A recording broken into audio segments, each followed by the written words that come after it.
ni más ni menos que vamos a tener al director de la institución Patronato de la Alhambra y Generalife, que es la institución que gestiona la actividad del complejo. Y ni más ni menos que tenemos a su director, que es don Rodrigo Ruiz Jiménez Carrera. Muchísimas gracias por estar con el Ateneo y por estar con nosotros. La verdad es que es un súper lujo tener a una persona como usted con nosotros en el Ateneo. Nada, por Dios, un placer para nosotros, un placer por completo estar aquí y sobre todo pues invitados, hasta luego, invitados por uno de los sabios de la Alhambra, que es Rafael Pérez, ¿no? Gómez. Entonces, un placer auténtico. Pues por eso lo hemos citado, por eso lo tenemos y nos lo va a contar. Bueno, pues si me permite, yo le voy a comentar que un pequeño currículum de lo que he sacado para que la audiencia sepa con qué persona estamos hablando. Don Rodrigo cuenta con una sólida trayectoria profesional con más de 20 años de experiencia en gestión ejecutiva, ventas y dirección de proyectos y análisis. Además, posee una formación académica diversa, con una licenciatura con mención de honor en Administración de Empresas Europeas, un posgrado en Marketing y una licenciatura en Derecho. Sus aportes serán el ingrediente perfecto para completar este viaje a través de una de las grandes joyas arquitectónicas de la historia y que tenemos en España. Muy bien, muchísimas gracias. A ver, a mí lo que me gustaría decir es que siempre se escapa de mi currículum que yo he trabajado mucho en temas que tienen que ver con responsabilidad social y, bueno, pues a través de ahí, de ese toque de la responsabilidad social es como más me he empezado a meter en el mundo de la cultura y ahora estoy en este maravilloso viaje que es ser el responsable de la Alhambra, que es una maravilla, ¿no? Le llaman muchos le llaman la silla eléctrica a mi despacho, pero es sin duda el trabajo más bonito del mundo. No me puedo quejar. Pues yo tendré después dos preguntitas, pero si usted quiere contar algo, pues nos lo cuenta. Y yo le haré dos preguntas a ver si me las puede contestar. Venga, vamos. ¿Empiezo ya con mis preguntas? Sí, por favor. Usted que está ahí y que trabaja ahí, ¿hay algún misterio en la Alhambra que aún le intrigue o esté por resolver? La Alhambra está llena de misterios modernos, ¿no? Cómo funciona realmente los temas de función pública y sindicatos y demás. Y después tenemos misterios, pues bueno, que generan grandes pasiones entre la gente de la Alhambra, como exactamente qué palacios son los que había en el Partal, qué se esconde debajo del Palacio de los Abencerrajes, o bueno, pues un poquito qué nos depara todo lo que queremos hacer cuando vamos a intentar reparar los sistemas hidráulicos que tenemos todavía en el Generalife, que hay muchos que se dejaron abandonados y que, bueno, pues que sabemos que nos pueden dar muchas alegrías, pero no sabemos muy bien cómo lo podemos abordar. Entonces tenemos que empezar a hacer, pues, utilizar tecnología para realmente poder llegar a descubrir cómo tenemos eso. Perdóname un segundito. ¿Que está ahí quién?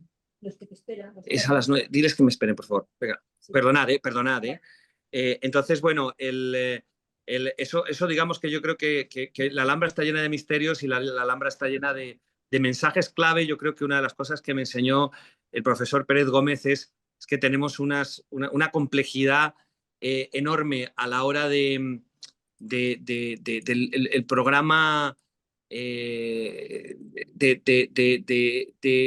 artístico y el programa de mensajes que hay dentro de la Alhambra, que los constructores de la Alhambra querían transmitirnos, es de una enorme complejidad, que todas esas formas que no solo son bonitas, que no solo son además pues, realmente un triunfo de la gran artesanía que había aquí en aquel momento, también son bueno, pues mensajes en clave que tenemos algún día que descifrar, ¿no? Y entonces eso es algo que yo creo que también es uno de los grandes misterios, ¿no? ¿Qué mensajes hay ocultos en todo el ornamento de la Alhambra, ¿no?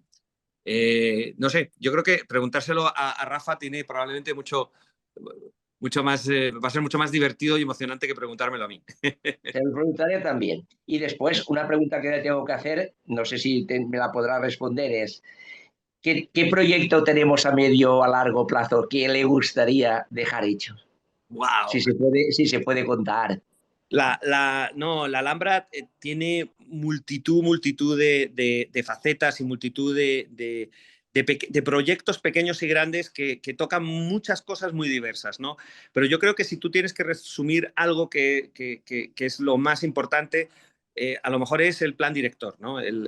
Esa idea de dejar una buena estrategia escrita, una buena definición de cuáles son los retos del equipo que maneja el monumento y de la ciudad que acoge ese equipo para bueno, pues evolucionar y no solo asegurar la conservación del monumento en los próximos 100 años, sino además también eso que yo digo que es cómo integramos al monumento dentro de la sociedad y dentro de los usos que la sociedad hay veces que demanda y cómo hacemos que sea no solo, bueno, pues un factor de admiración y de belleza, sino también de inspiración a una creación actual. Muchas veces nos hablamos de los cuentos de la Alhambra de Washington Irving. Bueno, pues, ¿cómo serían los cuentos de la Alhambra del siglo XXI, ¿no? ¿En qué formato, qué canal utilizaríamos? A lo mejor son de TikTok, no lo sé. Pero esa idea un poco de también dejar señalado en el plan director, pues un poco cómo podemos ser factor de progreso, yo creo que es lo más interesante, ¿no? que se puede hacer. Ahora que tenemos muchas cosas muy interesantes, como por ejemplo abrir nuevas entradas o redescubrir las entradas originales de la Alhambra, la Puerta de Armas, que es la entrada a la Alhambra del siglo XIII. Nosotros ahora vemos la Alhambra del siglo XIV, pues descubramos esa Alhambra un poquito anterior del siglo XIII. De verdad que hay muchísimos proyectos muy emocionantes. Seguro que sí. Bueno, pues estamos en el Ateneo encantados de tenerle. El Ateneo Mercantil de Valencia ostentamos la presidencia de los Ateneos de España, hacemos conferencias todos los días. La única pretensión es llevar la cultura y el conocimiento a los socios y a la sociedad en general, no solamente de Valencia, donde estamos ubicados, sino de todo el mundo. Y hacemos las conferencias tanto en presencial para los que nos pueden acompañar en directo, porque viven en Valencia, como para todo el resto del mundo. Y la verdad es que después colgamos estas conferencias como esta, la colgaremos en nuestro canal de YouTube y como usted podrá comprobar, tenemos conferencias que llegan a tener 2,5 millones de visualizaciones.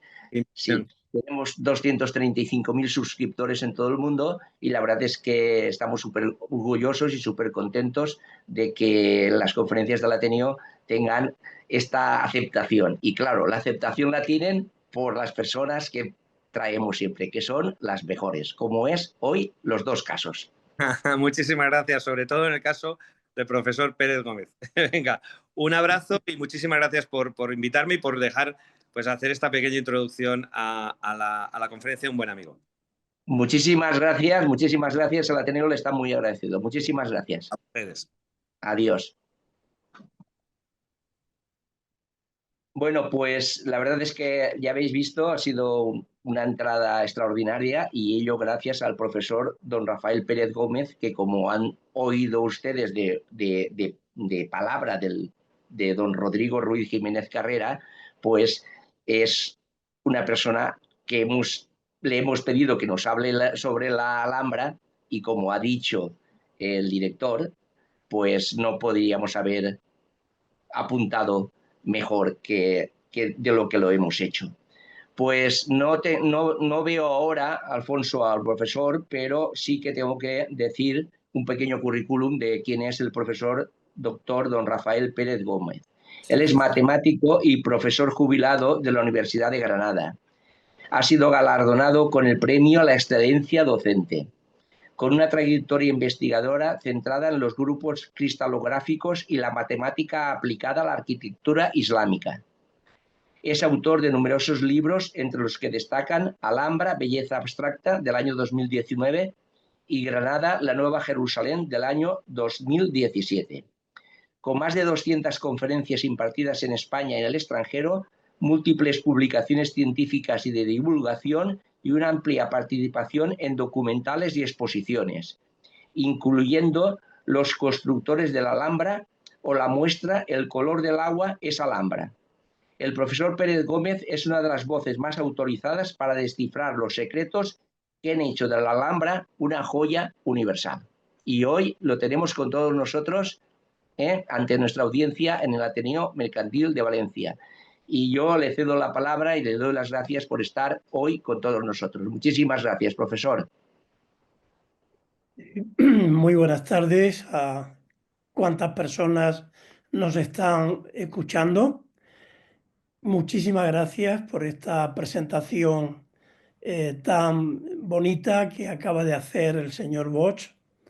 Muchísimas gracias, señor director del patronato, querido amigo Rodrigo, por las palabras tan amables que siempre tienes para mí.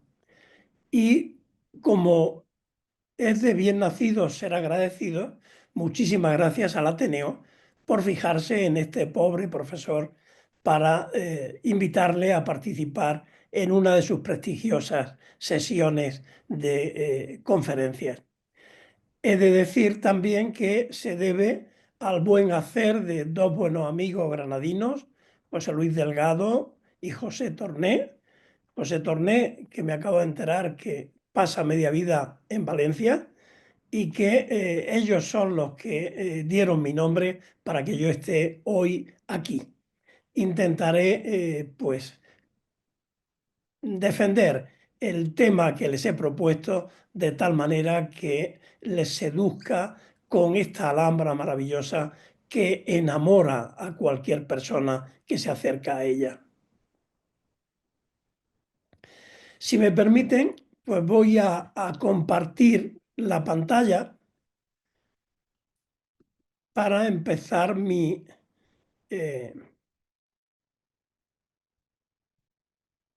exposición.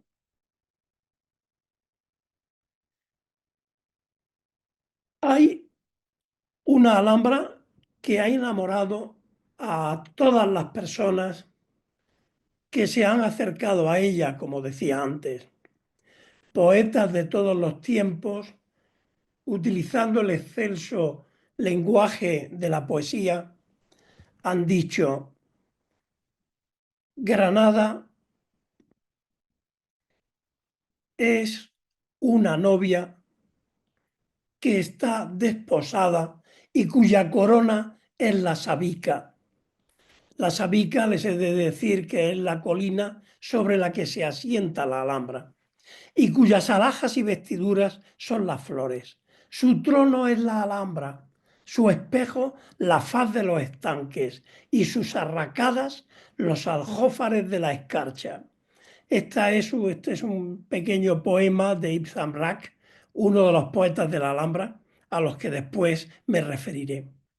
Es la visión romántica que se ha tenido de este conjunto monumental nazarí, que se ha plasmado en cuadros como este que le estoy presentando, del interior de la Torre de las Infantas, que representa a las tres princesas, Zaida, Zoraida y Zorajaida, que aparecen en los cuentos que escribiera Washington Irving en el año 1829 y que llegó a expresar el famosísimo escritor Washington Irving: jamás en mi vida habité un lugar más delicioso que este y nunca podré encontrar otro que se le iguale. La Alhambra enamora nuevamente, pero la Alhambra ha enamorado a personajes con una formación muy variada, muy diferente, como fue el caso de Antoni Gaudí.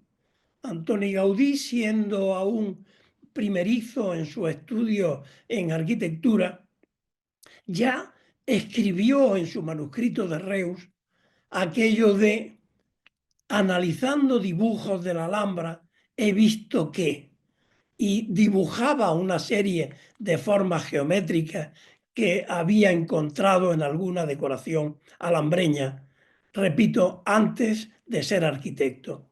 Cuando fue arquitecto, la primera casa que proyecta, la primera, que es su casa manifiesto, la Casa Vicens, pues hace realmente réplicas de espacios alhambreños como este Fumoir y tantas otras estancias de esta Casa Vicens en Barcelona.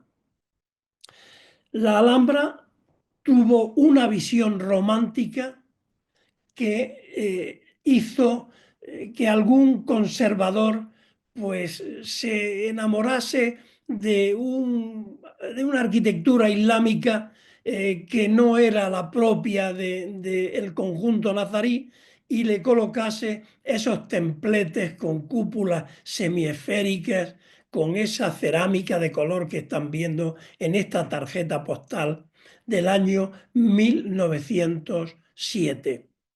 Es una tarjeta postal que dirigía un visitante de la Alhambra a un amigo, a un buen amigo de un pueblecito, Whitehurst, en el condado de Sussex, en el Reino Unido, en Inglaterra en particular. Fíjense la visión romántica que se tiene de este conjunto monumental, ya incluso a través de las tarjetas postales. Pero no se pierdan esta imagen de bailarines de los ballets rusos que posan en la famosa fuente del Patio de los Leones. Espero que a mi querido amigo y director del patronato no le esté dando un infarto de ver a tanta persona subida a la taza, a las dos tazas de esta fuente emblemática del conjunto nazarí, ¿no? Estaban posando con el vestuario de la obra El sombrero de tres picos, que era de Manuel de Falla. Hoy forma parte esta imagen del Museo Victoria Alberto en Londres. Precisamente el año próximo se cumple el centenario del Concerto, la obra de Manuel de Falla que se estrenó en 1926.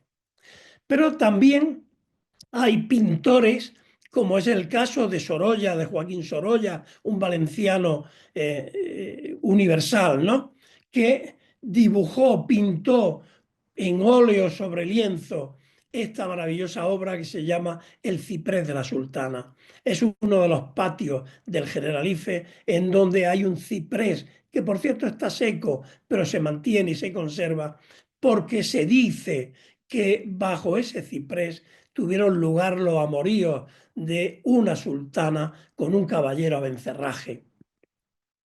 Esa es la Alhambra que ha enamorado a lo largo de siglos a cientos de miles de personas. Pero esa visión de la Alhambra es algo que con el paso del tiempo hay que ampliar. Y hay que ampliarla haciéndola ver desde el conocimiento que en aquella época se podría haber alcanzado en el Reino de Granada, proveniente, lógicamente, del devenir de los tiempos de Al-Ándalus. Hablando para el Círculo Mercantil de Valencia y hablando de conocimiento andalusí, yo es obligado que hable de dos personas, dos matemáticos. Soy matemático, ya lo ha dicho el señor Bosch en mi presentación. El primero, Ibn Said. Ibn Said, que fue maestro del segundo. Ibn Said e Ibn Ballá, que fue su discípulo, el segundo, vivieron en lo que se llamó el medio siglo de oro de Al-Ándalus. El medio siglo de oro tuvo lugar entre los años 1031 y 1086. Muchos matemáticos, astrónomos, poetas, médicos, literatos, juristas vivieron en el reino de Al-Ándalus y lamentablemente son poco conocidos. Por eso hoy en esta conferencia quiero hacer homenaje a dos valencianos que son dos de los mejores geómetras andalusíes de todos los tiempos. Ibn Said y Ballá, más conocido como Abenpace. Ibn Said estudió en Játiva y después se trasladó a Valencia, donde estudió matemáticas griegas, dicen los documentos, en contacto con científicos de Zaragoza. Su discípulo, Ibayá, habla de él como que inventa la geometría, que inventa una geometría que no era precisamente la de Euclides, que ya estaba inventada, sino una geometría muy interesante, que es la que se dedica a estudiar la intersección de superficies y después proyectar esas curvas de intersección en el plano para obtener curvas planas. Esto, les recuerdo, estamos hablando de 1031 a 1086. Además, se dedica a otros campos del conocimiento matemático, como puede ser la aritmética, con números figurados, números triangulares, cuadrados, pentagonales, etc. Y su discípulo Ibayá continúa la aventura de intersección de estas curvas que se forman cuando se cortan dos superficies en el espacio y sus proyecciones. Y encuentra, por ejemplo, cómo corta una esfera a un cilindro a una esfera, forma la curva que se llama en el espacio, una curva alabeada que se llama la ventana de Viviani, y la ventana de Viviani se proyecta en el plano según la lemniscata que posteriormente se llamó de Gerono. La lemniscata que le sirvió a Huygens para hacer relojes perpetuos. Y estamos hablando de años del siglo XI y de valencianos ilustres. Eso fue lo que recogieron los nazaríes, una dinastía andalusí que comenzó en Granada en 1237 con Muhammad I y abandonaron la península ibérica en 1492 con la toma de Granada. En medio de todo ese trayecto hubieron 23 sultanes. El primero es de gran importancia, entre otras cosas, porque fue el que eligió la Sabica para construir la Alhambra. Y además llevó el agua a ella, porque no había agua en la Sabica. La llevó mediante una acequia y un sistema hidráulico al que el director del patronato se ha referido antes, que hay que seguir atendiendo y que hay que seguir investigando en él, porque es un ejemplo mundial de tratamiento del agua traída ex profeso desde el río Darro de Granada. Pero nos vamos a centrar hoy en el discurso de un padre y un hijo, de Yusuf I y de Muhammad V. Yusuf I reinó entre 1325 y 1333.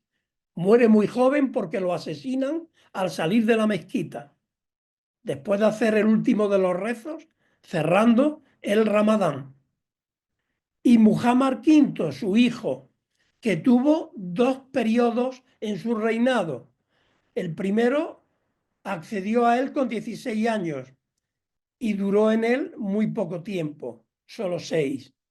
Porque lo destronaron. Se fue exiliado a Fez y desde allí volvió con la ayuda de Pedro I a retomar el trono de Granada, pasado esos 6 años, en 1360. De estos dos vamos a hablar. Pero fíjense en todo este periodo histórico que se inicia con la conquista musulmana, con la conquista islámica de la península ibérica en el 711 hasta 1492, como les he dicho, se sucedieron una serie de periodos históricos que científicamente aportaron muchísimo, todos y cada uno de ellos, al conocimiento. Sin todo este conocimiento que les muestro en esta línea de tiempo, sin todo este conocimiento hubiese sido imposible llegar al Reino de Granada, el último que aparece en un tono violeta en 1232, aunque Muhammad primero interviene en 1237, pues sin el conocimiento previo hubiese sido imposible llegar a tener la Alhambra que tenemos. Y dentro de estos dos sultanes que les he citado, Yusuf I y Muhammad V, hubieron dos personajes de especial importancia en la construcción de la Alhambra. El primero, Ibn Hatif, que fue ministro, bueno, técnicamente se llamaría visir, pero para que nos entendamos el lenguaje actual sería ministro de Yusuf I y después lo fue también de su hijo Muhammad V. Y el discípulo de Ibn Hatif, que fue Ibn Zamrak. Son los dos grandes ideólogos de todo el programa arquitectónico decorativo de los palacios que integran lo que es el Alcázar del Sultán, que es lo que hoy casi todo el mundo conoce como los palacios nazaríes. Esta imagen está sacada de la película Los constructores de la Alhambra. En primer plano, Ibn Hatif. En segundo plano, un muchacho más joven, Ibn Zamrak. Ambos eran sufíes. Ambos eran sufíes. Los sufíes dentro del Islam tienen una forma de pensar basada en el amor, basada en la tolerancia, basada en el estudio, en la paz, y desde luego entienden que Dios es el creador supremo del mundo y por lo tanto hace un mundo perfecto que ellos observan en los planetas. De ahí que de una manera totalmente abstracta utilicen en la decoración de la Alhambra formas circulares para imitar el movimiento de los astros en un sistema rotatorio que tiene un valor místico para los sufíes. Los astros en órbitas circulares girando alrededor de un elemento central que sería el planeta Tierra. También tiene una visión religiosa. Podemos suponer que el centro es la Kaaba, el lugar sagrado en la Meca, y 7 son las vueltas que tienen que dar los creyentes del Islam alrededor de la Kaaba en la peregrinación a la Meca. Y 7 son los círculos que tiene este mosaico de encintados de lacería que hay en el Salón del Trono. Pero también el mundo sufí entiende que el universo está lleno de espejos. Es la estética de la especularidad abstracta. Y esos espejos están en toda la decoración de los programas decorativos de la Alhambra, incluso hasta en la epigrafía, en los textos escritos en las paredes de la Alhambra. En este texto en concreto lo muestro con la palabra la ventura. Y por último, por cerrar este pensamiento sufí, entienden que hay que hacer una manifestación de sus creencias alrededor de que su Dios es uno, y que se da lo que se conoce como la unidad dentro de la multiplicidad. Y ese es el origen de toda la decoración de mosaicos periódicos que hay en la Alhambra. Siempre hay un elemento básico, aparece en la fila inferior a la izquierda una especie de L, que por elementos de simetría acaba transformándose en una rueda solar de 4 brazos, desgraciadamente hoy más conocida como una esvástica. La Alhambra está llena de esvásticas y no precisamente por la desgraciada connotación que actualmente tiene, sino porque es el mensaje de la unidad entre la multiplicidad. Y a eso obedece la machacona simetría que hay en la decoración de sus zócalos, de sus paredes, de sus fuentes. Dentro de ese programa ideográfico hay 2 pilares siempre a tener en cuenta. Uno, el Sagrado Corán para estos sufíes que se encargan de redactarlo. y otro, el origen de su cultura, que es el origen de Al-Ándalus. En primer lugar, les quiero decir con la imagen de la izquierda más la del centro más la de la derecha, que se trata de una arquitectura de la luz. Tenía que ser una arquitectura en donde la luz jugase un papel principal, porque Dios es la luz de los cielos y de la tierra para aquellos sufíes. Era, repito, su forma de pensar y de creer. Y la Alhambra es todo un caleidoscopio lleno de luz, lleno de color, porque si no hay luz, no hay color. Y al revés, si hay color es porque la luz está presente y se produce una epifanía divina. La imagen del centro de la Catedral de Burgos, una catedral también de luz, que también es patrimonio de la humanidad. Y la de la derecha es la Sagrada Familia de Barcelona, de Antoni Gaudí, y que también vuelve a ser otra arquitectura de luz. Siempre el motivo el mismo. Dios, para un musulmán o para un cristiano, viene asociado a la luz, es la luz. Y además de la arquitectura de la luz, la Alhambra es la arquitectura del agua.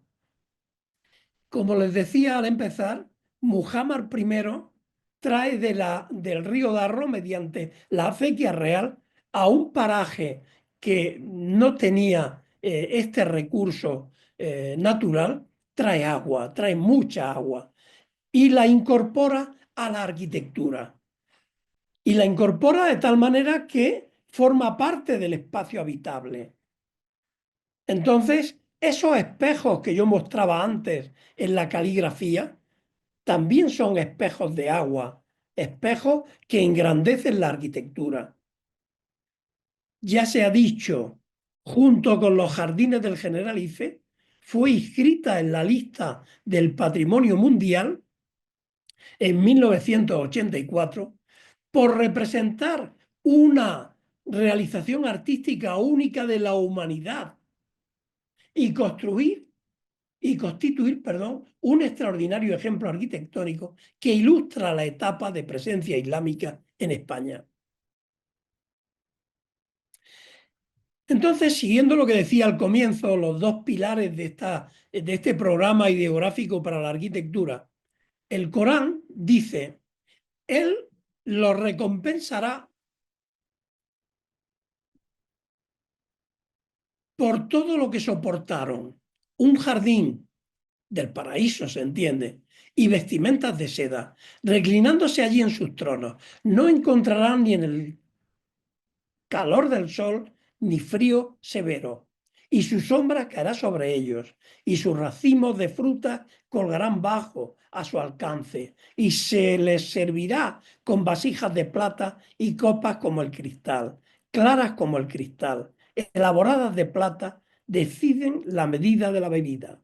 Y allí se les dará para beber una copa aromatizada con jengibre, una sacada de una fuente de allí llamada Salsabil. Bueno, es una sura coránica, una aleya de esa sura coránica, en donde se está hablando del paraíso. Hay una catedrático de Historia del Islam, que desgraciadamente ya murió recientemente además, María Jesús Rubiera, que dijo que si los persas hicieron de sus jardines paraísos, los nazaríes hicieron del paraíso un jardín. Y ese mandato de crear un espacio confortable lo hacen con unos materiales muy sencillos: cerámica, yeso, madera, mármol. Y el agua y la luz, como es lógico y he dicho antes. Todos materiales extraídos de la zona. Por lo tanto, la Alhambra es un espacio arquitectónico que podríamos llamar hoy sostenible. Se ha hecho con recursos del terreno sobre el que se hizo. El mármol tiene muchas cualidades, además de su enorme belleza, de poder dar lugar a formas escultóricas como estos leones famosos en todo el mundo, que sostienen la taza de los leones. Pero es que, según demostró mi buen amigo y compañero catedrático de la Universidad de Granada, el doctor Ruiz Padillo, pues también es un elemento que almacena mucha energía, como se pone patente en esta imagen. Es un almacenamiento energético enorme el que se consigue con este material que es el mármol. Pero es que después la inclinación de tejado, las distancias que hay entre un paramento vertical y otro, hace que la inclinación de los rayos del sol en determinados momentos pues choquen contra los techos del peristilo que rodean los patios y que actúan como membranas, como filtros, y a otra hora o en otras épocas del año esos rayos incidan, porque se reflejan en ese mármol del que estamos hablando, incidan en el interior de las habitaciones, suministrando energía en forma de calor. Es un espacio que está totalmente calculado, que está estudiado y aprovechado al máximo por los recursos naturales que el terreno daba. Y uno de esos recursos es el sol. La otra parte que les decía es el origen. Hay que pensar en el origen de la dinastía nazarí. Les muestro un dinar omeya, que es muy famoso porque es el dinar bilingüe. Por una cara está escrito un texto en latín y por otra, en el reverso, está escrito en árabe. Y dice, bueno, es del año, se entiende que es dentro del califato omeya. Ya saben que los andalusíes eran omeyas que se vinieron precisamente de Damasco, y entonces en época de Sulaimán había un emirato de Damasco, del califato omeya. Y estamos hablando de una moneda que se acuña en España cuando se lee el texto en latín, en España, pero cuando se lee el texto en árabe, en Al-Ándalus, en el año 715-717. Observen en el anverso la figura central de esa moneda. Es una estrella de 8 puntas. Es una estrella que va a caracterizar a Al-Ándalus, como vamos a ver más adelante. Otros dinares acuñados en el norte de África no presentan esta imagen. Es característica de Al-Ándalus.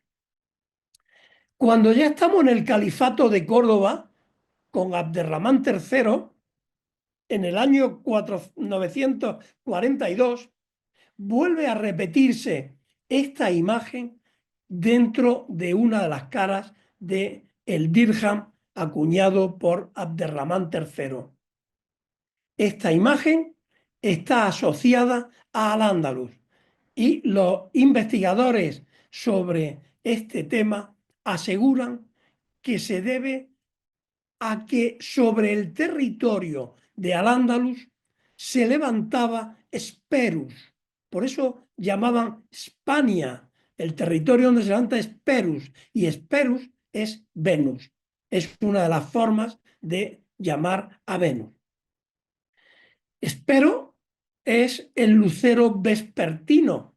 Es el lucero vespertino que les muestro en este cuadro, que precisamente está en el Palacio de la Moncloa. Espero es el lucero vespertino con una personificación hecha en este ángel, ¿no? Con la luz detrás de su cabeza. Pero espero también se llamó en aquella época eósforo, que es el lucero del alba. Se entendía que eran dos luceros diferentes, el de la tarde y el de la mañana, y todos sabemos que no, que es exactamente el mismo, el brillante, el que aparece tanto al amanecer como al anochecer no siempre brilla, porque no siempre los rayos del sol lo iluminan de tal manera que se pueda ver con todo su brillo, que refleja esa luz, pero siempre está ahí. Y esto no es de época islámica, sino que desde muy antiguo los babilonios ya utilizaban esta estrella de 8 puntas para representar a Istar, a la diosa Istar, que no es sino Afrodita para los griegos o Venus para los romanos. Bien, pues esa imagen que acuñara en sus monedas Abderramán III cuando hace el califato de Córdoba, es la que se empieza a utilizar en la arquitectura califal cordobesa para coronar espacios tan sagrados como el mihrab de rezo de la mezquita de Córdoba, que hiciera Al-Hakam II. Fíjense esa estrella de 8 puntas, con qué belleza se ha plasmado en la arquitectura de la mezquita de Córdoba. Esta va a ser una forma geométrica que no va a abandonar a la arquitectura islámica en Andalucía en ningún momento. Fíjense hasta qué punto la tienen en cuenta, que cuando se hace la composición geométrica del patio del Palacio de los Leones en la Alhambra de Granada, pues se tiene en cuenta esa forma central de ese polígono de 8 puntas, de esa estrella de 8 puntas, que es un cuadrado girado, y que a partir de él, con un juego muy inteligente de ampliación de los radios de las circunferencias que circundan a estas formas, se van generando una serie de triángulos, rectángulos isósceles que van dando los radios en los cuales hay que ir colocando elementos importantes de ese palacio. Esta es la ideación del proyecto arquitectónico. Esta es la materialización de ese proyecto arquitectónico basada precisamente en esa estrella de 8 puntas que venía ya acuñándose en el dinar bilingüe que les mostraba al comienzo y que Abderramán III incorpora también en su dirham y que Al-Hakam II introduce en la mezquita de Córdoba. La Alhambra está llena de estrellas de 8 puntas, como vamos a ir viendo esta tarde. Y ese es el palacio que finalmente se acaba construyendo. Ese es el famoso e internacionalmente conocido Patio de los Leones, que no es sino un espacio ideal, un jardín imaginal que evoca el jardín del paraíso, que era el otro mandamiento coránico. Bueno, es un palmeral, porque el origen del jardín árabe está en el oasis. El oasis que tiene agua al centro y palmera a su alrededor. Bueno, pues esto es igual. Es agua al centro en esa fuente y palmeras a su alrededor, con esas columnas nazaríes tan características, con los frutos cayendo de esas palmeras que son los mocárabes y que da esa imagen tan interesante de este palacio.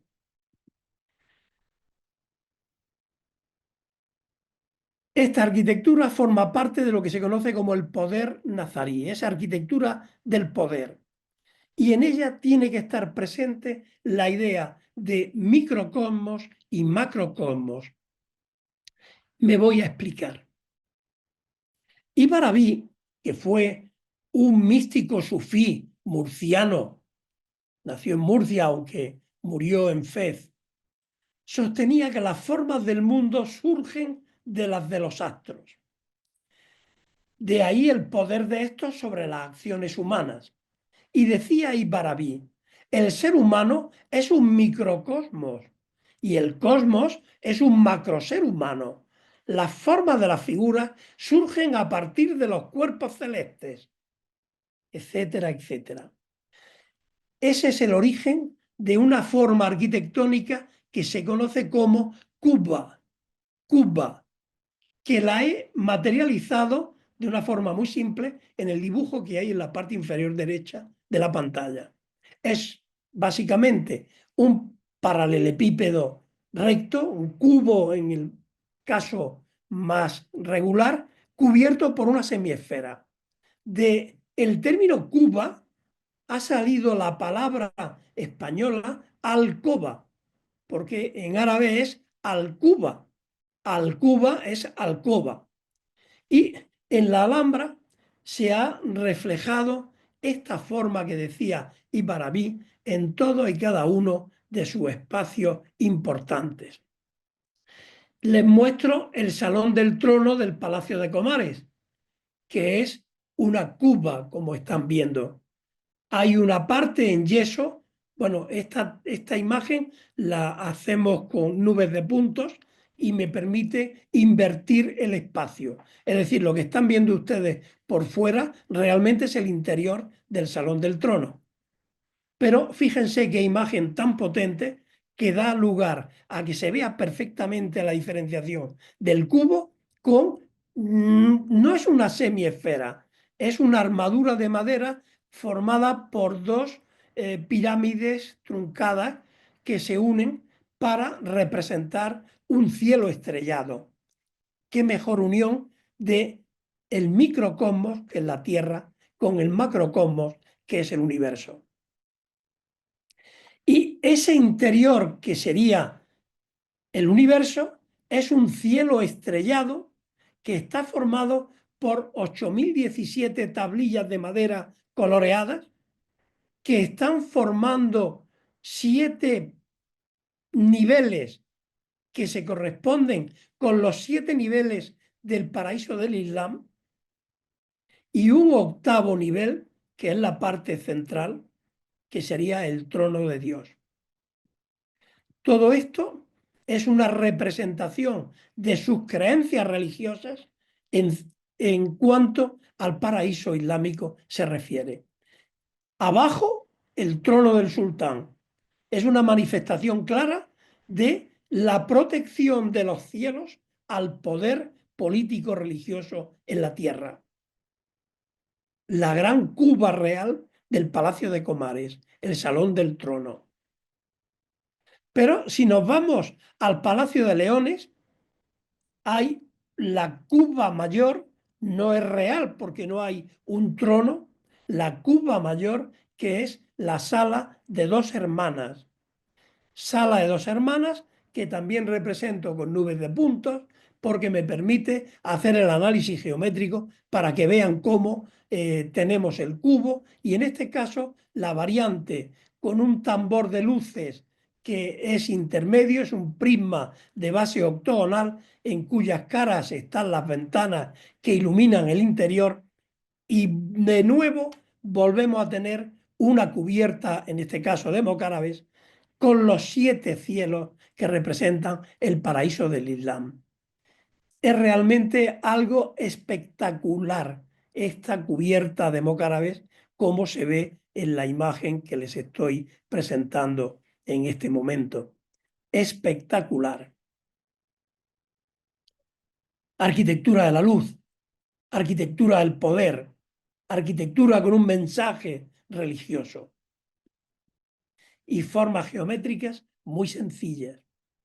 Pero formando parte de esta arquitectura, también está presente la poesía y la astronomía, que forman parte también del conocimiento de aquel periodo histórico granadino. Poetas que eran también astrónomos, como es el caso de Ibn al-Hatib o de Ibn Zamrak, que además de ser buenos literatos, porque escribieron libros, porque escribieron muchísimos documentos para el sultán y para el reino de Granada, además eran astrónomos que lo aprendieron en la Madraza de Granada, la universidad árabe que mandó construir Yusuf I, en donde había astrónomos del primer nivel, y tenemos documentos de que tanto Ibn al-Hatib como Ibn Zamrak fueron discípulos de aquellos maestros. Aprendizaje que ampliaron y mejoraron cuando Muhammad V se exilió a Fez y le acompañaron ambos.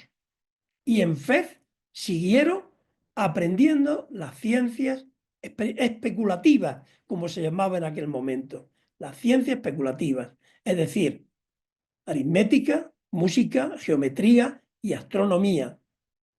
Y se permiten hacer poemas que decoran el interior de la sala de dos hermanas, como es el caso de Ibn Samrak. También no olvidan su componente religiosa y colocan suras coránicas en donde van adornando, en este caso, las tacas ciegas que aparecen en el mirador del Indaraja, que hay al fondo de la sala de dos hermanas, como esta que está en la zona de la izquierda de esas tacas. Aquí en la zona de la izquierda hay una taca ciega, que es este hueco que, bueno, este rectángulo que no hay hueco, por eso se dice ciego, y que tiene un verso un poema que está rodeando, que está formado por 4 versos. La de la derecha tiene los otros 4. Y dice: no estoy sola, pues mi jardín manifiesta maravillas nunca antes vistas. Es un palacio de cristal que quien lo ve cree que es un temible mar que espanta. Todo esto es obra del imán Ibn Nasr. Que Dios entre los reyes preserve su majestad. Su estirpe logró desde antaño la nobleza al dar cobijo al profeta y su familia. Les digo este verso para que vean que habla que no estáis sola, porque su jardín manifiesta maravillas que nadie ha visto antes. Pero sobre todo por el verso sexto, porque en el verso sexto es una aleya de una sura coránica que habla de un palacio de cristal, que quien lo ve cree que es un temible mar que espanta.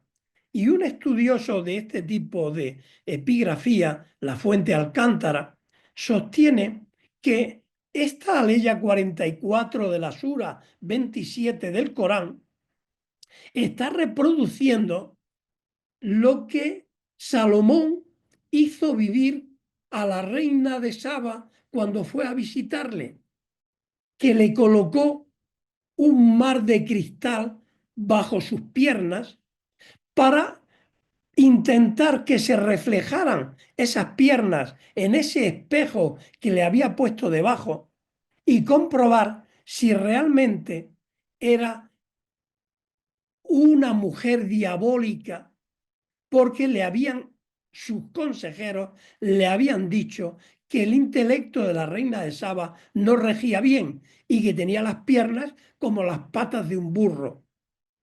Entonces, la reina de Saba se enteró de que le habían organizado esta artimaña y dice los analistas de esto que probablemente fue la primera mujer que se depiló las piernas. Esto está en la Alhambra de Granada, en el mirador del Indaraja.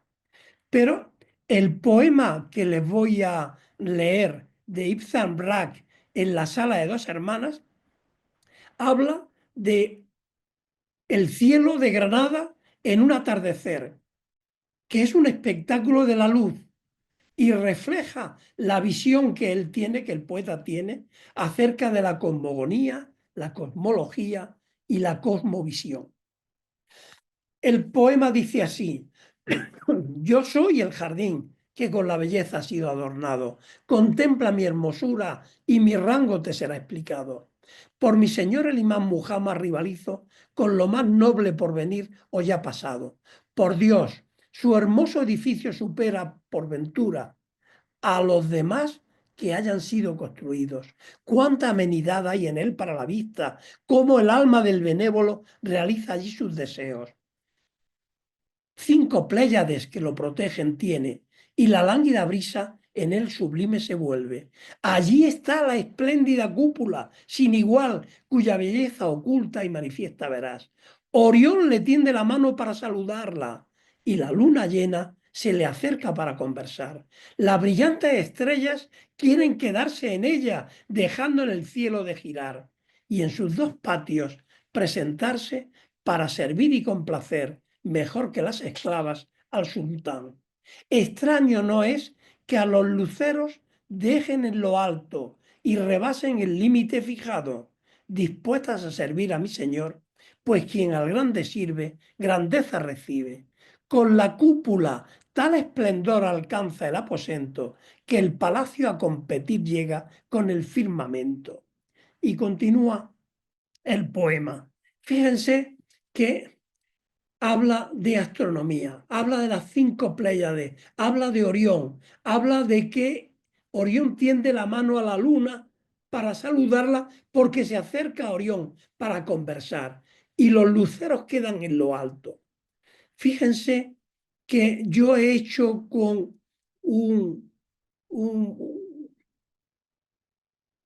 programa sencillo de ordenador que me permite recrear el cielo en determinado año de determinado lugar del mundo y un día, un mes y una hora concreta.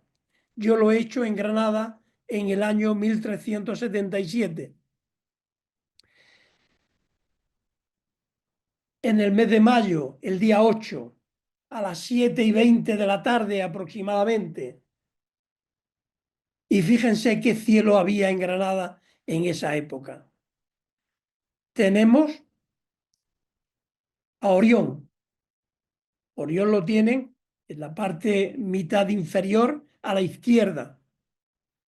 Y a su lado, junto al Sol, que está a punto de desaparecer, está Tauro. En Tauro están las Pléyades, que no son 5. No son 5, es un cúmulo de estrellas. Hay miles de estrellas. Se conocen como las más brillantes 7.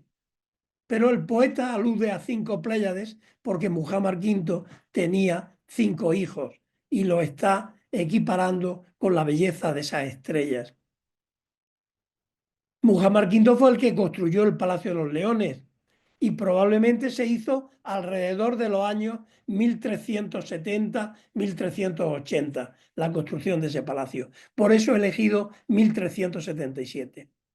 Y el poema dice que a los luceros dejan en lo alto. Y es que efectivamente arriba, en la constelación de Géminis, aquí aparece, dentro, al lado de la constelación, aparece Venus, el planeta Venus. Es el lucero que queda en lo alto. Fíjense la descripción del cielo de una manera tan precisa que está haciendo del cielo de Granada en aquella época. Háganlo con el programa, este se llama Stellarium, es software libre, Stellarium con S líquida, Stellarium se escribiría literalmente. Es software libre, lo pueden utilizar y verán cómo pueden recrear en distintos meses, de distintas horas y días, pueden recrear este cielo que es muy parecido en todos los momentos. Y hay más, porque observen que Venus es un planeta que es muy interesante porque tiene, visto desde la Tierra, forma un ángulo con el Sol que cuando ese ángulo es máximo forma 45 grados. Eso se llama la elongación máxima entre esos dos, el planeta Venus y el Sol visto desde la Tierra. Entre dos elongaciones máximas tardan 584 días terrestres. Y entonces, pasados esos 584 días, cuando se va a producir la segunda elongación, Venus se sitúa a 72 grados de su anterior posición en el cielo. 72 grados es el ángulo interior de ese pentágono estrellado que tienen en la imagen. Cada 8 años, Venus vuelve a la posición inicial, formándose ese pentagrama que tienen ahí en su imagen. Es lo que se conoce como la rosa de Venus. Pues bien, esa rosa de Venus aparece representada en la cúpula de la Sala de Dos Hermanas, precisamente en las 8 representaciones que les decía, porque cada 8 años se vuelve a repetir el mismo procedimiento. Y ahí tienen las estrellas de 5 puntas, los pentagramas estrellados que decoran esta cúpula de mocárabes de la Sala de dos Hermanas. ¿Y en el centro qué? ¿En el centro qué hay? En el centro está la estrella de 8 puntas, que era Venus. Deja en lo alto a Venus, que es lo que dice el poema. En lo más alto está Venus, que es al-Ándalus, no lo olviden, que es la representación del territorio en donde viven. En la sala de enfrente, la cuba de enfrente, que es la de dos, la de Abencerrajes, vuelve a suceder lo mismo. Volvemos a tener las representaciones, las 8 representaciones de Venus, de los ciclos de Venus, que se comporta igual que los de la Luna, que están en la parte exterior en la imagen, mientras que en la parte de la derecha de la imagen están todas las estrellitas que hay dibujadas en esa cúpula de mocárabes de Abencerrajes. Bueno, esa es la portada y contraportada del libro que ha dicho el señor Bosch en mi presentación, Alhambra, Belleza Abstracta. Un libro que escribí y que ahora sacaremos la segunda edición, lo edita el Patronato de la Alhambra, a quien le he cedido los derechos de autor.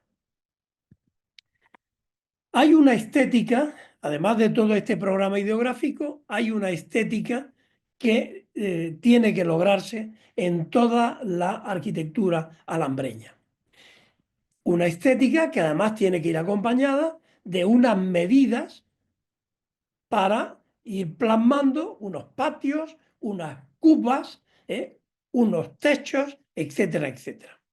Esa estética es la estética que se deriva de la vida en el mundo, de la vida en el lugar donde habitamos las personas y que estamos rodeados de minerales y de plantas. Es la estética áurea, pero no solo la áurea. Fíjense que se van obteniendo a partir de distintas cuadrículas, porque en la Edad Media se dibujaba la arquitectura sobre cuadrículas, se van obteniendo unas imágenes para las secciones y para las plantas de los distintos palacios de la Alhambra. En este caso es una sección de la Torre de Comares. La cuadrícula va marcando distintas zonas, un cuadrado de 5 por 5, un rectángulo de 7 quintos, otro de 9 quintos y por último uno de 10 quintos, un doble cuadrado.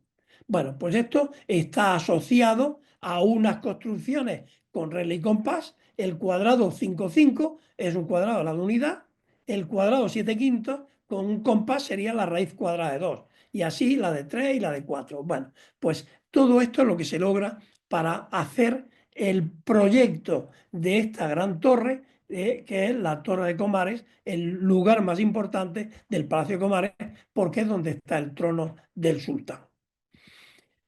Pero en todos los niveles inferiores, como es esta arcada que hay en este pórtico del lado norte del patio de los Arrayanes, vuelve a tener el mismo efecto estético. El cuadrado, la raíz de 2, la raíz de 3. Vitruvio, el arquitecto romano, decía que el todo tenía que estar en armonía con cada una de las partes. El todo puede ser la torre, que estaría detrás de esta imagen, y la parte, pues cada uno de estos arcos que tiene este pórtico que hay en esta galería. Y en la planta sucede exactamente igual. Volvemos a tener cuadrados para ir enmarcando cada uno de los espacios y a partir de esos cuadrados vamos formando rectángulos hasta llegar al rectángulo 7 quintos o 14 décimos, que sería el equivalente, que es la raíz cuadrada de 2. Todo está medido para que la estética funcione y no haya nada que perturbe la armonía de ese espacio, de ese palacio, de ese lugar que era donde vivía el sultán con su familia y eventualmente recibía a mandatarios de otros reinos en el Salón del Trono.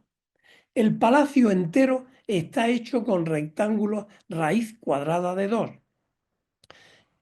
Por lo tanto, la armonía se conserva absolutamente en todos los lugares del mismo. Pero si nos vamos al Palacio de los Leones, nos encontramos que la estética vuelve a funcionar de un modo parecido. Ya no se repite la raíz cuadrada de 2, se elige otra medida que es la del rectángulo cordobés. Esa medida viene de el octógono regular. Esto se aplica en la mezquita de Córdoba y un buen arquitecto fue quien la descubrió, Rafael Laoz. Rafael Laoz fue el que descubrió y acuñó el nombre rectángulo cordobés para las proporciones de la mezquita. Pues aquí en la sala de Dos Hermanas volvemos a tener ese rectángulo cordobés, que es este que está dibujado en color fucsia y que se deriva del octógono regular de una manera natural y evidente. ¿Y cómo se integra? Pues, por ejemplo, en el mirador de Lindaraja tenemos ese rectángulo para dar las dimensiones del vano que da al jardín que había en el espacio inferior, que es el jardín de Lindaraja. Una estética acorde con la forma octogonal de la cubierta que antes hemos hablado. Pero hay otra proporción que se utiliza en el mundo físico, que es la proporción áurea.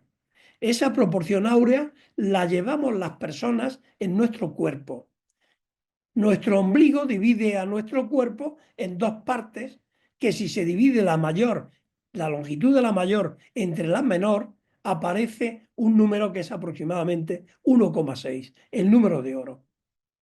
Esto es hecho el ejercicio geométrico sobre el Apolo de Kassel, que es una estatua que se atribuye a Fidias, aunque esta ya es una copia. Y con este Apolo de Kassel dividido según la sección áurea por su ombligo, en media y extrema razón, con ese planteamiento geométrico, nos vamos a la fachada principal del Palacio de Comares. Una fachada que llama la atención de cuantas personas la contemplan por su belleza. Y es que, claro, esa fachada, igual que el Apolo de Kassel, también tiene ombligo. A mis estudiantes de arquitectura siempre les decía que en estos conjuntos monumentales había que buscarle el ombligo, había que buscarle pues los genitales, había que buscarle los tobillos, porque funcionan a imagen y semejanza del cuerpo humano. Y después ya el resto es una lección de regla y compás basada en esa estética áurea, en esa estética que da lugar a lo que se llama el rectángulo de oro, el rectángulo áureo, como se puede ver en este ejemplo que he analizado aquí de esa fachada, que se divide en tres partes que serían equivalentes en cuanto al tratado geométrico, y analizo solo la de la izquierda, cómo a partir del cuadrado se crea el rectángulo áureo, cómo dentro de ese rectángulo áureo a su vez hay otro áureo, que es el que he marcado en amarillo, cómo se duplica por simetría hasta llegar a la rócave, en donde tenemos el alero que se manifiesta sobre el patio. Bueno, estética áurea.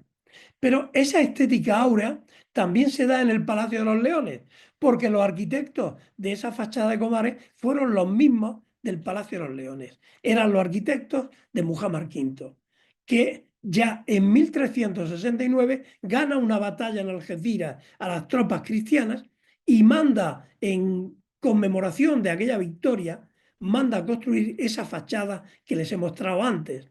Y posteriormente, como les he dicho, a partir de 1370, 1372 en adelante, se construye el Palacio de los Leones. Como es un jardín imaginal, pero es un jardín, la estética de la naturaleza, que es la estética áurea, era la que tenía que predominar, y vuelve a hacer uso de esa geometría de regla y compás para construir las proporciones áureas en el jardín. Y todo eso hay que medirlo, y se mide ¿cómo? Pues sobre una cuadrícula con una unidad de medida que es el codo mamuní. Se llama codo mamuní. Y el codo mamuní en el sistema métrico decimal son 47,14 centímetros. Yo he hecho la reproducción de los planos superponiendo las cuadrículas con ese codo mamuní como unidad de la cuadrícula y efectivamente las medidas funcionan. Y así tenemos, por ejemplo, por citarle un detalle, lo que hay en la imagen a la derecha, el cuadrado en rojo, es el interior del Salón del Trono del Palacio de Comares, pues 24 por 24 codos mamuníes, que se corresponden exactamente con la medida real de 11,3 centímetros, 11 metros con 3 centímetros que aproximadamente tiene el palacio. Luego, efectivamente, se corrobora mi hipótesis de que la medida de longitud utilizada es la del codo mamuní, 47,14 centímetros. Se hace en el Palacio de Comares y se hace en el Palacio de Leones, en donde también hice el mismo ejercicio, superponer la cuadrícula con unidad de medida, el codo mamuní, y pude observar que efectivamente las medidas reales coinciden con las medidas en codos hecha su conversión al sistema métrico decimal. De tal manera que los espacios pues, se pueden identificar perfectamente por sus medidas. Así es que hay una estética basada en distintos sistemas, estética pitagórica, la raíz de 2, raíz de 3, raíz de 4, etc. Estética califal cordobesa con el rectángulo cordobés y estética áurea con el número de oro y los rectángulos áureos. Unidad de medida, codo mamuní. Y por último, para acabar ya mi intervención, tengo que hacer alusión a la geometría. El programa ideográfico para entender las formas que se manifiestan en la Alhambra con los significados a los que estoy aludiendo continuamente, están hechas basándose en la geometría. Hasta la caligrafía es una caligrafía geométrica, como están viendo en esta imagen, en donde hay una escritura en árabe, en caligrafía cúfica, que dice, oh Dios, loor a ti siempre, está en la parte inferior. La parte superior de esas letras son adornos y todo, tanto la letra como los adornos, se hacen sobre una cuadrícula, como se muestra en la parte izquierda de la pantalla.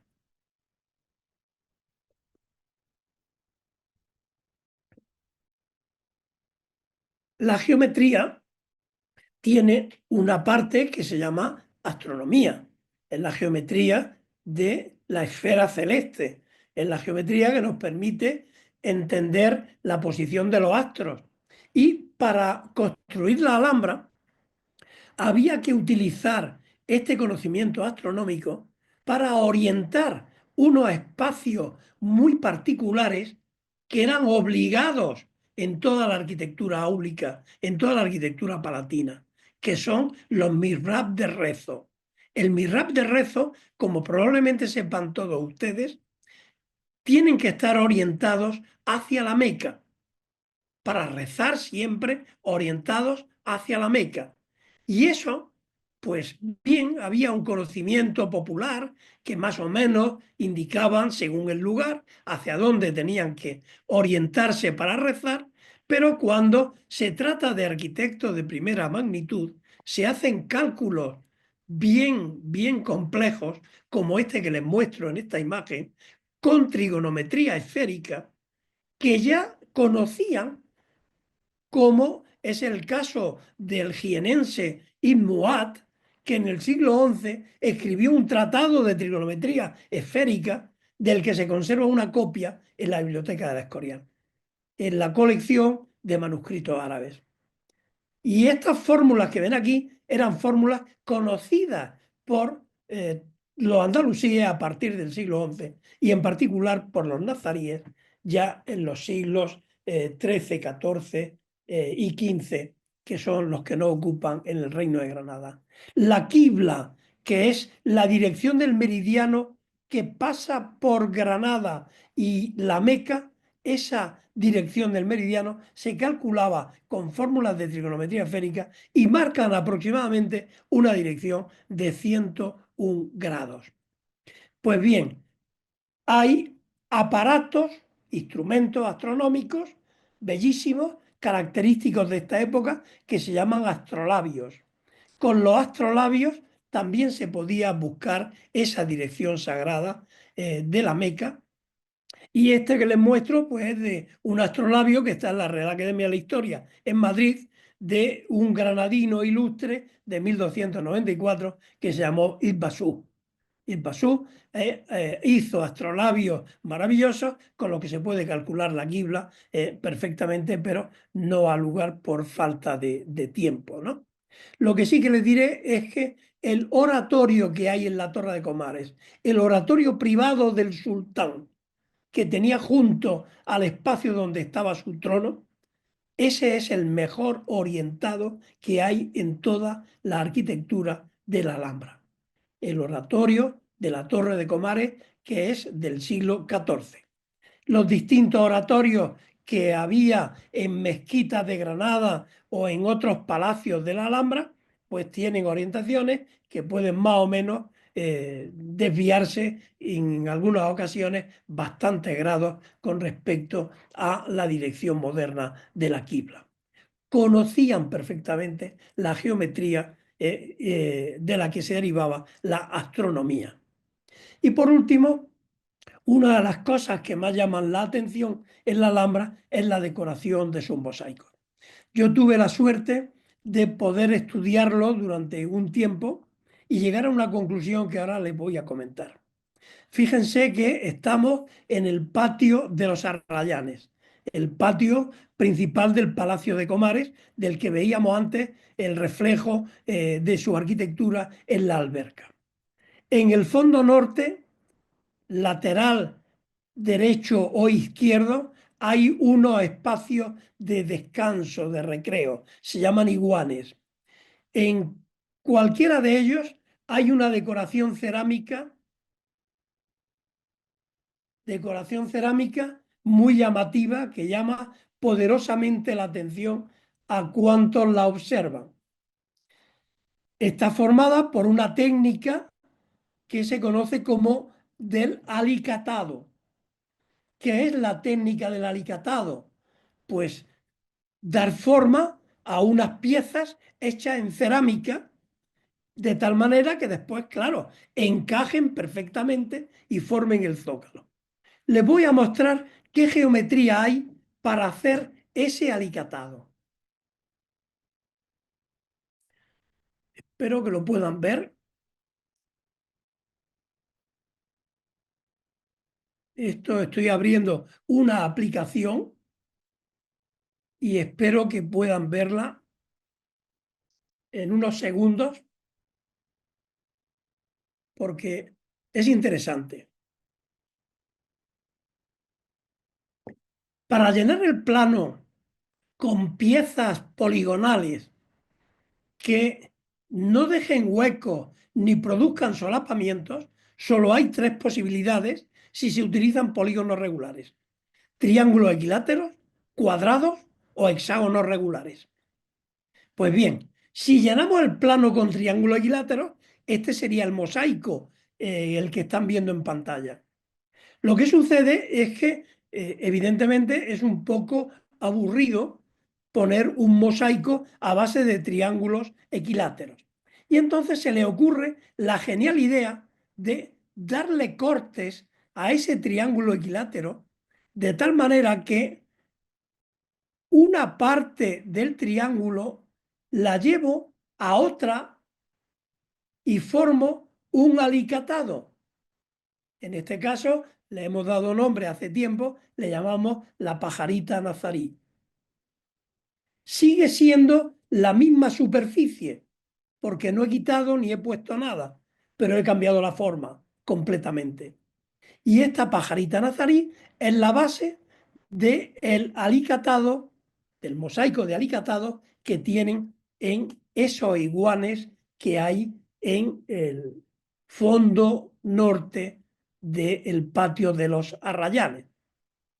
Pero ese alicatado da lugar a esta forma tan maravillosa que tienen aquí y que vamos a estudiar con un poco de más detenimiento. Les vuelvo a pedir disculpas porque estoy abriendo otro fichero y siempre tarda un poquito en salir, pero merecerá la pena, ya lo verán. Y esto es lo que le he dicho que fue lo que me llevó a mí a estudiar en la Alhambra todas estas decoraciones geométricas, que se observaba que en toda esta decoración del plano había una repetición de partes que yo digo siempre se hacen mediante las reglas de la simetría, es decir, simetría respecto de un eje, rotaciones alrededor de un centro, deslizamientos y traslaciones. 4 elementos de simetría muy sencillos que no cambian ni las distancias ni los ángulos y, por supuesto, la forma de las figuras. Pues fíjense que se trataba de elegir en cada caso la parte que se repetía y se lo voy a mostrar con este mosaico que les he estudiado antes, cómo era el alicatado. Van a ver que hay un paralelogramo que he marcado en gris, que es el que se repite. Y se repite en 2 direcciones.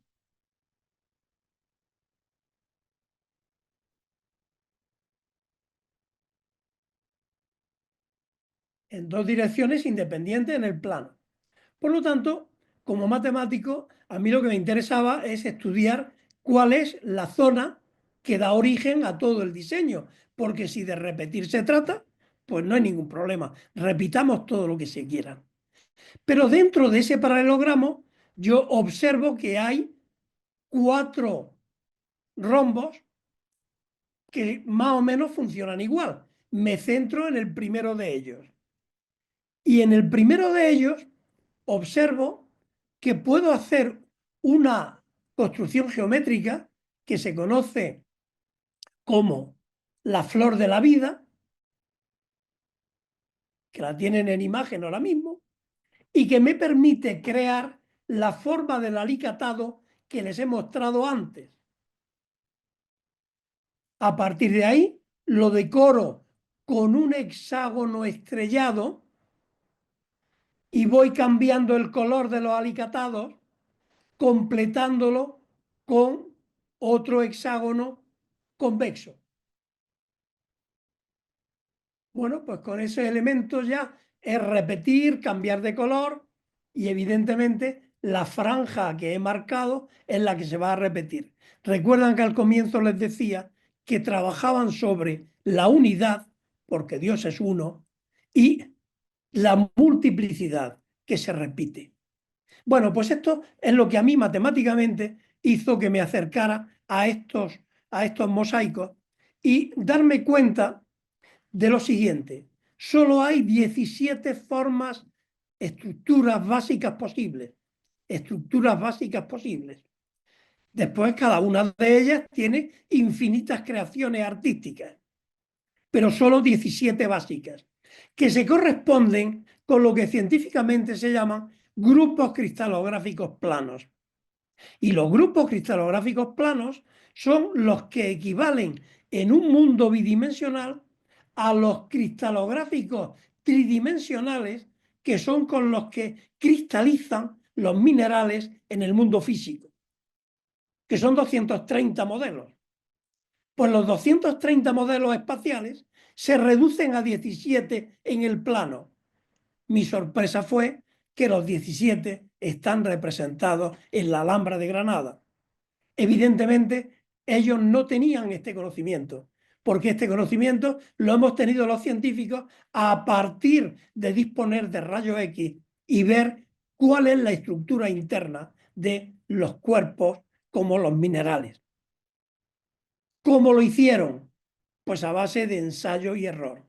experimentar y experimentar cada vez formas distintas, más atrevidas, para hacer una arquitectura al alcance de sus gustos, de sus necesidades religiosas y de sus costumbres. Eso lo publiqué en una revista, Computer and Mathematics with Application, hace ya años, en un artículo que le llamé The Four Regular Mosaic Missing in the Alhambra, porque había una polémica de que solo había 11, después había 13, y bueno, pues yo completé con los 4 que faltaban hasta 17. Y esto hace que la Alhambra tenga un valor especial para los matemáticos, porque es el único conjunto monumental del mundo que tiene esta característica. El único construido antes de que sepamos ya lo que ahora mismo sabemos, claro. Por lo tanto, tenemos un espacio singular, como es este de la Alhambra,